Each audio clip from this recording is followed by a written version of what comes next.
Hello, I'm Ken Farr. Grab a tea or coffee and join me now for this week's Baton Rouge Press Club Highlights Report. Due to the company's size, Airbnb's strategy announcement ended up being a global event. Airbnbs were founded on the idea, as I understand, of helping individuals make a few extra bucks while they were away on vacation. According to the founder and CEO, the driver in this market was the opportunity to buy property and to make money. Airbnb's name referred back to its modest beginnings. In late 2007, founders Brian Chesky and Joe Gebbia inflated air mattresses in a small room in San Francisco, aiming to attract attendees to a tech conference, and started their experiment with an online bed and breakfast. So now we have this industry that is not only now global and just all over, but now here in Baton Rouge. Some residents of the Spanish Town community were there, and they stopped me before I walked out of the meeting and said, "We need to talk to you about what's going on in Spanish Town. We have some concerns, and we want to make sure that we're ahead. We've been watching what's going on in New Orleans, and we have some genuine concerns. We want to have some time to come and sit with you to talk about what this means for Baton Rouge, what the potential impact may be, and try to get ahead of this." And so they did. And so they sat down and we had conversations. They pulled out some information about what New Orleans had been facing. Some of the concerns, rightly so, were dealing with parking, traffic, the sudden possible overtaking of neighborhoods with short-term rental, and the lessening of available affordable housing.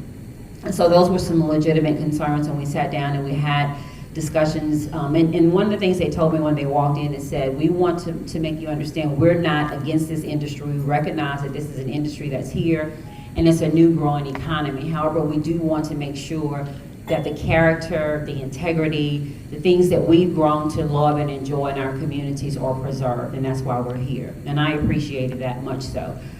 Back in 2009, the Spanish Town community, and for those of you that don't know, Council District 10, which by the way is the best district in the city of Baton Rouge, I can say that, but it's the gumbo of Baton Rouge in my opinion, but it goes back all the way from the back gates of LSU, all the way now to the back gates of Southern. And so I had the unique experience of being the first councilwoman or council person in the history of the city of Baton Rouge of having both LSU, downtown, and Southern in the district. So I've had a really exciting time with that. And with that, I have a very, very diverse district. And Spanish Town, I have the district that has all of the historical districts located within District 10. And so we've had all kinds of unique issues and circumstances that are specifically relative to those neighborhoods. And back in 2009, Spanish Town in particular was having an issue with parking as it relates to the legislature. Every time the legislature would be in session, people would come home with their groceries and could not find a place to park in their own neighborhoods. And so we got together and we actually put together a parking permit that if you parked in the Spanish Town area, the intent was to protect those individuals that live there.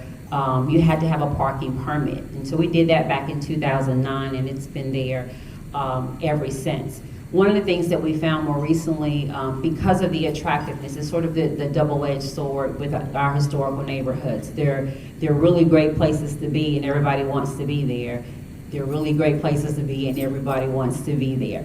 And so that comes with a number of other issues. And so we found that short-term rental, because of the life and the culture and the character and all the things that go with historical neighborhoods, specifically Spanish Town,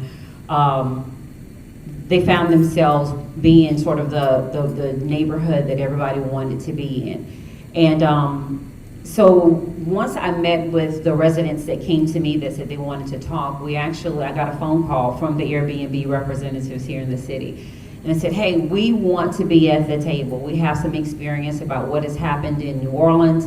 There was a draft compromise that was put together in the city of New Orleans, and we want to talk to you about what we've done there, what we're trying to still do." Join us every Tuesday for the Baton Rouge Press Club Highlights Report. And I will see you next time right here on Newsnet, Baton Rouge.